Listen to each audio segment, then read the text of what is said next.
নিষ্পাপ মুন্না 2013-র মোহাম্মদ আলী প্রযোজনায়, বদিউল আলম খোকনের চিত্রনাট্য পরিচালনায়,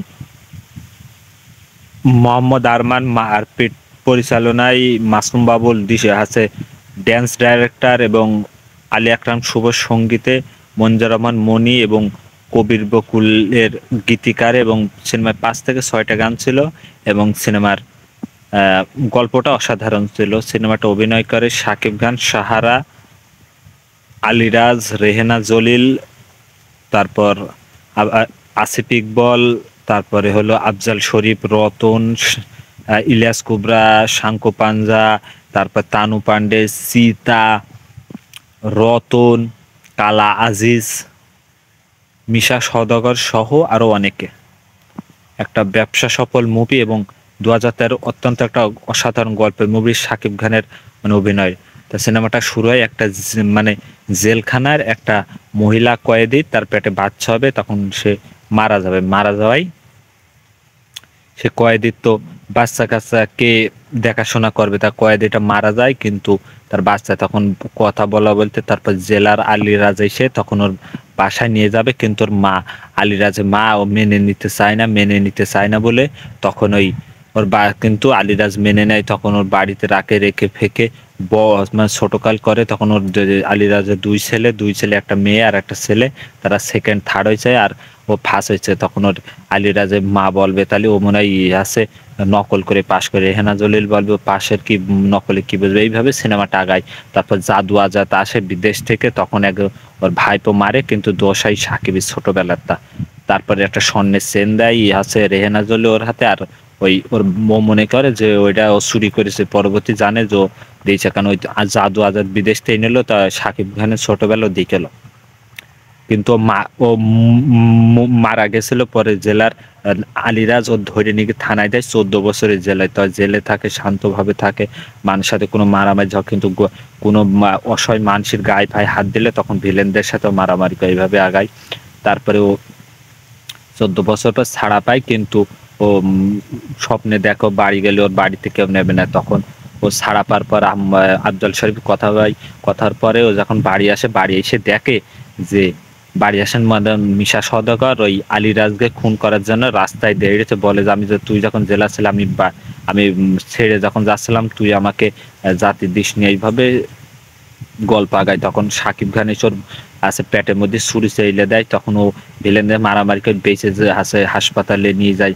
আলিরাজ নিয়ে গিয়ে আলিরাজ বাড়ি আসে, জামা কাপড়ে মানে রক্ত ছিল। তারপর বলে যে কিসের রক্ত, বলে যে এটা একজন আমার বেইসেছে জেলার হিসাবে। তখন ওই তো বলে যে তারপরে ওর বাড়িতে আনে, তখন বাড়িতে খাই ফাই তো আসিফ আকবর মেনে বলে যে তোমার মন না 14 বছর, তখন হ্যাঁ।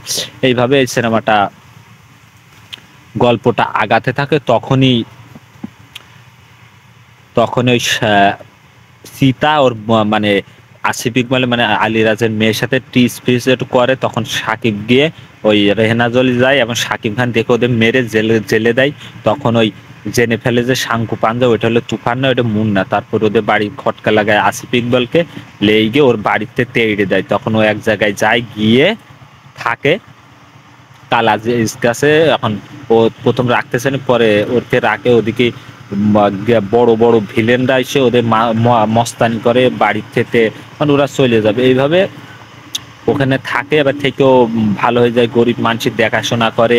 ওদিকে একটা ঘরে লোক লাগবে, মানে ভাড়াটিয়া লাগবে, কিন্তু ববি কোনো জায়গায় এনে দিতে পারে না বলে তখন ওই সাহারাকে নিয়ে আসে। সে পুলিশ অফিসার। তারপর প্রথম 1, 2, 5 দিন সে 2 নম্বরই করে থাকে, বলে আমি পুলিশ অফিসার। প্রথম ও ববি বলেই রাখে যে ও ভীতু, কোনো কথাবার্তা শুনতে চায় না। এভাবে গল্প চলতে থাকে। এর মধ্যে বিপাশা কবিরের সাথে একটা আইটেম গান আছে সাকিবের, ওদিকে সাহারার সাথে কয়েকটা গান হবে। সাকিব খানের গল্পের ভাগে ভাগে ওদের প্রেমের মধ্যে, ওদিকে এক জায়গায় ওর বাবার এক বাড়ি একজনা নিয়ে নেয়, ইলিয়াস কুবরার একজনা, তখনই তার মেরে তখন ওই হাসে সুইডে নিয়ে আসে, তখন ওর ভালোবাসে। তারপরে একটা গান এখানে অ্যান্ড্রু কিশোর, এসআই টুটুলদের গলায় খুব সুন্দর সুন্দর গান আছে, হাসে দেখলে বুঝতে পারবেন। গল্পটা এভাবেই মানে পাই টু পাই নেয়। কিন্তু ওই আসিফ ইকবালের কোনো এক কারণে ওই ভিলেনই ইলিয়াস কুবরা মানে ও বাড়িতে দৌড় মারে, মানে ওর ধরার জন্য প্রথমত ধরে দেয়।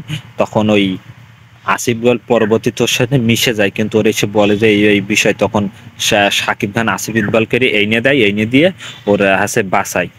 তারপর মিলে যায়, ওদিকে আসিফ ইকবালকে ভিলেনরা মারছে, কিন্তু ওকে ভিলেনরা ছুরি মারে, কিন্তু পরবর্তী রেহেনা জলিল মনে করে ওকে মেরেছে মনে হয় ওই সাকিব খান। তারপরে কয়েকদিন মেলে না, ওদিকে সাহারা কিভাবে, সাহারার সাথে একটা ঝামেলা হয় যে সাহারাও মনে করে ও 2 নম্বর ভিড়ে আছে,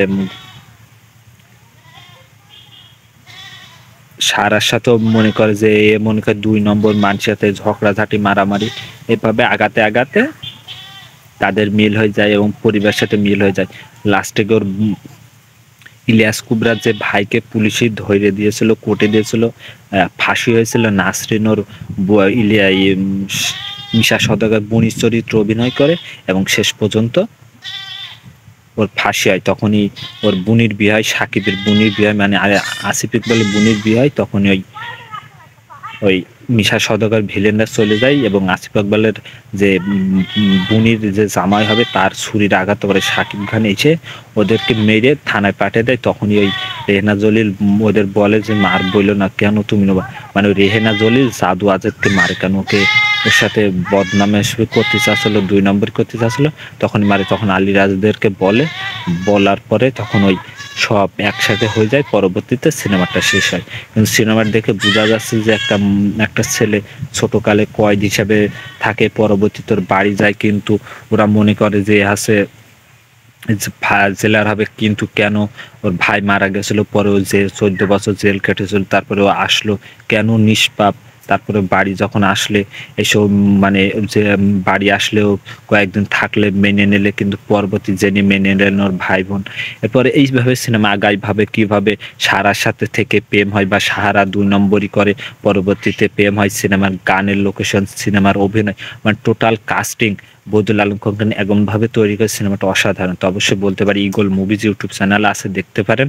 এবং নিষ্পাপ মুন্না, কি জন্য নিষ্পাপ মুন্না, সিনেমাটা দেখলে বুঝতে পারবেন। শাকিব খানের অসাধারণ পারফরম্যান্স, সাহারা, সিনেমার গানগুলো, সিনেমার লোকেশন, মুভি, টোটাল সিনেমার কাস্টিং দেখলে বুঝতে পারবেন। তো অবশ্যই বলবো নিষ্পাপ মুন্নাটা একবার ইগল মুভিজে দেখে আসেন এবং নতুন হলে আমার ইউটিউব চ্যানেল সাবস্ক্রাইব করবেন, বেল আইকনে ক্লিক করবেন।